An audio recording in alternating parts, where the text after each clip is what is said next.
Assalamualaikum warahmatullahi wabarakatuh. Di sini saya akan menjelaskan materi tentang akhlak. Yang pertama ada musawah. Musawah itu kan persamaan derajat. Musawah itu sikap yang memandang semua manusia itu memiliki derajat yang sama di hadapan Allah Subhanahu wa taala. Jadi tidak membeda-bedakan suku, ras, jabatan maupun kekayaan. Yang kedua ada tawasud.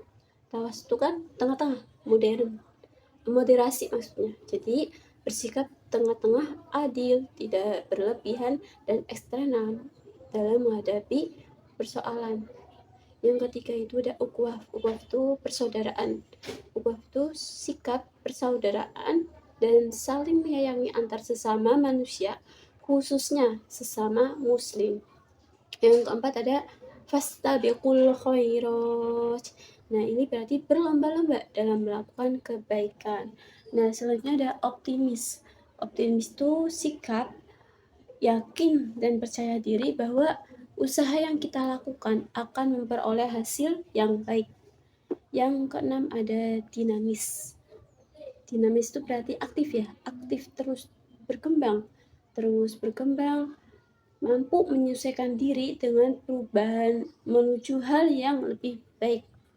Nah, lalu bagaimana sih etika berorganisasi dan bekerja? Nah, etika berorganisasi dan bekerja adalah aturan sikap dan perilaku yang baik, sopan, jujur, disiplin, amanah, serta bertanggung jawab dalam organisasi maupun pekerjaan. Nah, tadi kan kita menjelaskan tentang ukhuwah dan fastabiqul khairat. Ada nih dalilnya. Dalil ukhuwah dalam Quran surat Al-Hujurat ayat 10 yang berbunyi Bismillahirrahmanirrahim. Innamal mu'minuna ikhwatun fa aslihu baina akhwaykum wattaqullaha la'allakum turhamun. Yang artinya sesungguhnya orang-orang mukmin itu bersaudara. Antara itu damaikanlah antara kedua saudaramu. Nah, ada juga dalil fastabiqul khairat. Fastabiqul khairat itu Allah Subhanahu wa taala itu berfirman dalam Quran surat Al-Baqarah ayat 148. Bismillahirrahmanirrahim. Walikulli wijhatun wa muwalliha fastabiqul khairat. Aynama takunu ya'ti bikumullahu jami'a. Innallaha ala kulli syai'in qadir. Maka fastabiqul khairat, maka berlomba-lombalah kamu dalam kebaikan. Nah, kita nanti juga belajar tawasud. Nah, lalu bagaimana kita menerapkannya tawasud ini dalam menyikapi perbedaan pendapat? Tentunya manusia itu berbeda-beda pendapat ya. Contoh penerapannya dalam kehidupan sehari-hari. Yang pertama, kita kan mungkin beda pendapat. Nah, bagaimana kita menghargai pendapat orang lain walaupun itu berbeda. Lalu kita tidak bisa memaksakan kehendak kepada orang lain. Yang ketiga, kita harus berdiskusi dengan sopan dan tetap tenang. Keempat tuh mencari jalan tengah yang terbaik semua pihak untuk pihak ya. Lalu mengutamakan persatuan daripada pertengkaran. Tuh. Nah, sikap tawasud ini penting. Kenapa? Agar tercipta kehidupan yang damai, harmonis, dan saling menghormati. Nah, ada nih, tadi kita ada contoh sikap bagaimana kita berkolaboratif dan optimis dalam organisasi madrasah.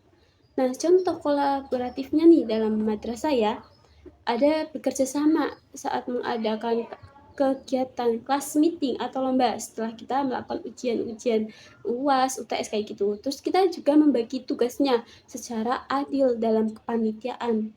Dan kita juga tetap saling membantu ke kita ada anggota yang kesulitan maupun tidak ya. Nah, contoh optimisnya bagaimana? Ada loh, satu, tetap kita semangat walaupun kegiatan kita itu misalnya mengalami kehambatan.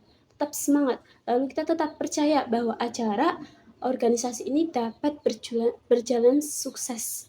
Nah, selanjutnya, lalu ketika kita ada kegagalan, jangan mudah menyerah. dalam menghadapi kegagalan tersebut ya. Nah, terus bagaimana nih kode etik sederhana berorganisasi? Mungkin yang kita itu berbasis nilai Islam. Ada yang pertama, berbicara kita tuh dengan sopan dan santun. Terus kita juga jujur dan amanah dalam menjalankan tugasnya. Lalu menghargai pendapat orang lain, disiplin terhadap waktu dan aturan organisasi. Yang kelima itu adalah mengutamakan musyawarah dalam setiap pengambilan keputusan. Yang keenam tentunya menjaga persaudaraan dan kekompakan.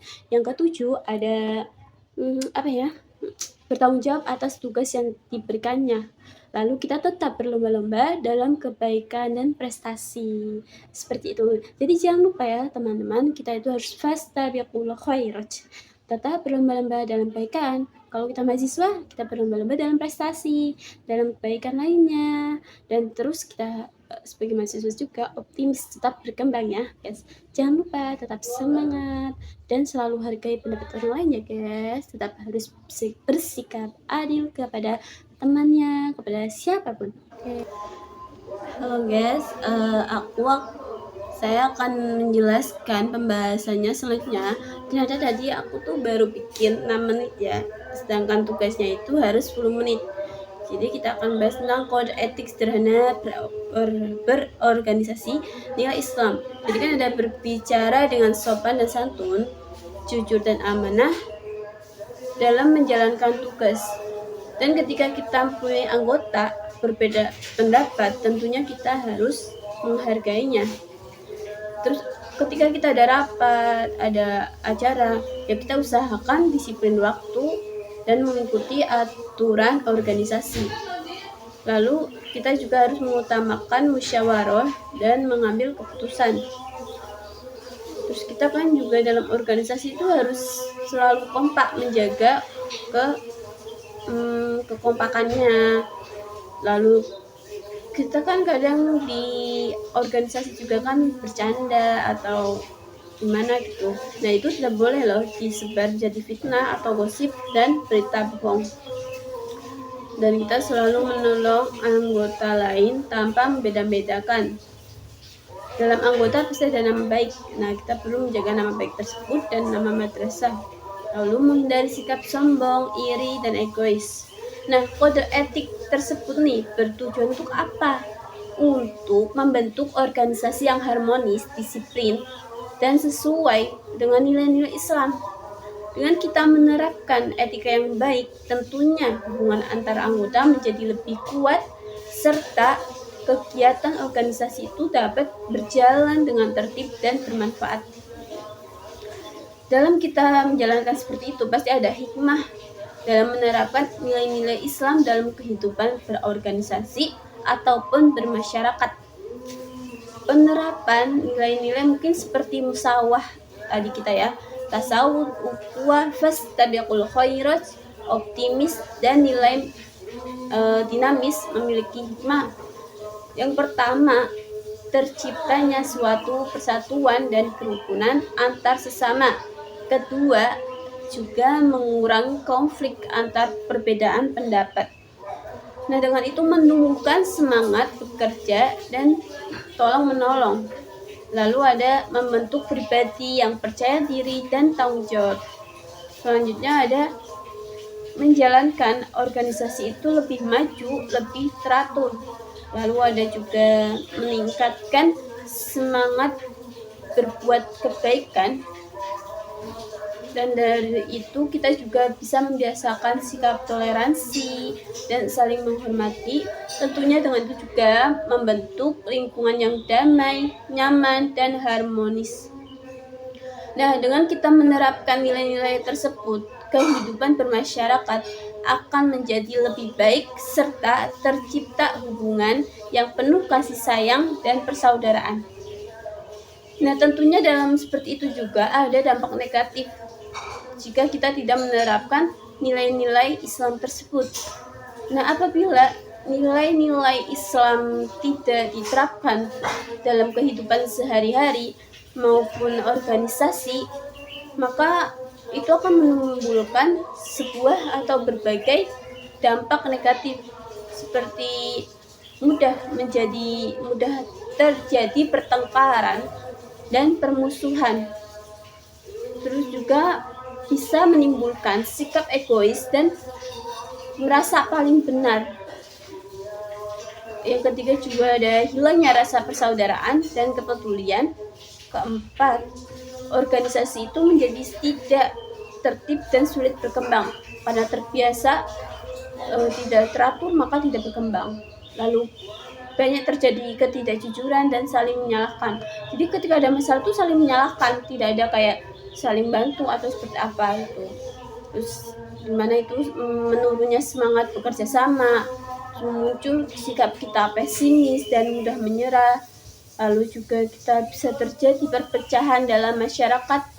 Maka dari itu, setiap muslim harus berusaha menerapkan nilai-nilai Islam dalam kehidupan agar tercipta kedamaian dan kemajuan bersama. Nah, materi yang dapat kita ambil tadi kita ada musawah, tawasud, ukhuwah, fastabiqul khairat, optimis, dinamis, serta etika berorganisasi merupakan nilai-nilai penting yang terdapat dalam ajaran Islam. Nah, nilai tersebut tuh mengajarkan manusia untuk hidup adil, saling menghormati, bekerja sama, dan fastabiqul khairat, berlomba-lomba dalam kebaikan. Nah, dalam kehidupan sehari-hari, terutama di lingkungan madrasah dan organisasi, penerapan nilai-nilai Islam dapat menciptakan suasana yang harmonis, disiplin, dan penuh semangat kebersamaan. Nah, oleh sebab itu, setiap muslim itu hendaknya atau dapat membiasakan diri menerapkan nilai-nilai tersebut agar menjadi pribadi yang berakhlak mulia dan bermanfaat bagi orang lain. Nah, sekian materi dari saya. Wassalamualaikum warahmatullahi wabarakatuh.